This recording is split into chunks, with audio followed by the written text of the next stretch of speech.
پیارے بچوں، آج کی کہانی ہے چڑیا کا انتقام۔ کسی جنگل میں خوبصورت رنگوں والی چڑیا اور چڑا اپنے چھوٹے بچوں کے ساتھ رہتے تھے۔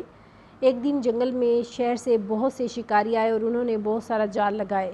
بدقسمتی سے چڑیا کا ایک بچہ اس میں پھنس گیا۔ چڑیا اور چڑا بہت پریشان ہوئے، روئے چلائے، مگر شکاریوں نے چڑے کو نہ چھوڑا اور وہ اسے لے کر شہر چلے گئے۔ دن یوں ہی گزرتے گئے۔ چڑا اور چڑیا کے بچے بڑے ہوتے گئے اور انہوں نے اپنے اپنے گھونسلے بنا لیے۔ ایک دن چڑیا گھونسلے کے پاس ٹہنی پر بیٹھی ہوئی تھی کہ اتنے میں ایک پیارا سا چڑا اڑتا ہوا آیا۔ کافی دیر گزرنے کے بعد جب چڑیا اس کو پہچان نہ سکی تو چڑا بولا، پیاری امی جان، میں آپ کا وہی بیٹا ہوں جسے شکاری جال میں پکڑ کر لے گئے تھے۔ یہ سن کر چڑیا بہت خوش ہوئی۔ چڑا بھی جب شام کو لوٹا تو اپنے ننھے بچے کو دیکھ کر بہت حیران ہوا۔ چڑیا اور چڑے نے اسے اپنے چھوٹے سے گھونسلے میں رہنے کی دعوت دی تاکہ وہ کچھ دن ان کے پاس آرام سے رہ لے اور پھر اسے اپنے دوسرے بہن بھائیوں کی طرح گھونسلہ بنا لے۔ کچھ دن تک تو ننھا چڑا اپنے ماں باپ کے ساتھ کھانے پینے کی تلاش میں جاتا رہا، مگر پھر وہ اکتا گیا۔ وجہ یہ تھی کہ وہ پنجرے میں قید رہ کر سست ہو گیا تھا۔ ایک دن اس نے والدین سے کہا، ایسا کریں کہ چاچا بندر کمہار سے چھوٹے چھوٹے مٹی کے پیالے بنوا کر گھونسلے میں رکھ دیتے ہیں، پھر اس میں وہی خوراک اور پانی جمع کرتے رہیں گے۔ اس طرح نہ تو ہمیں پریشانی ہوگی اور ہر وقت خوراک کی تلاش میں مارا مارا پھرنا نہیں پڑے گا۔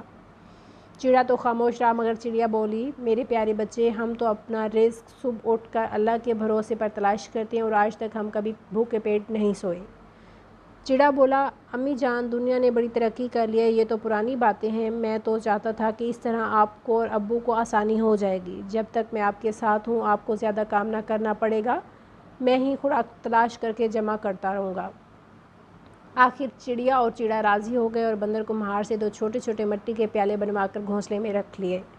کچھ دن تک تو چڑے کا بچہ روز جوش و خروش سے دانہ دن کا جمع کرتا رہا، مگر آخر کب تک اس کی سست طبیعت اس کے کام میں رکاوٹ بن گئی۔ اب وہ بہانے بنا دیتا اور زیادہ تر وقت اپنے دوستوں سے باتوں یا کھیل کود میں گنوا دیتا اور جو کچھ چڑیا اور چڑا جمع کرتے مزے سے کھاتا رہتا۔ چڑیا اور چڑا اس وقت کوسنے لگے جب انہوں نے اس کی بات مانی تھی۔ وہ ایک گرم ترین دوپہر تھی جب جنگل کے جانور اپنی اپنی جگہوں میں دبکے ہوئے تھے۔ چڑیا اور چڑا خوراک کی تلاش میں نکلے ہوئے تھے، جبکہ ننھا چڑا کھا پی کر مزے سے ایک ٹہنی پر بیٹھا ہوا تھا۔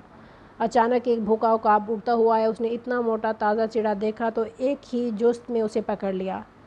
چڑا کیونکہ زیادہ تر بیٹھا رہتا اس لیے وہ اپنی جان بچانے کی کوشش نہ کر سکا۔